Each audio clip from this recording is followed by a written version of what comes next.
I'm harvesting blackberries around there on that sides there, those bush. Those are blackberries.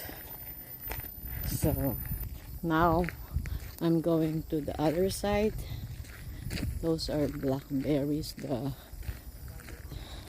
lower bushes. Look there. Those are blackberries. Yeah. I'm gonna make a cake or jam later. The red ones are not mature yet. 2 weeks ago I harvested raspberries. Raspberries are the version of this, but it's red.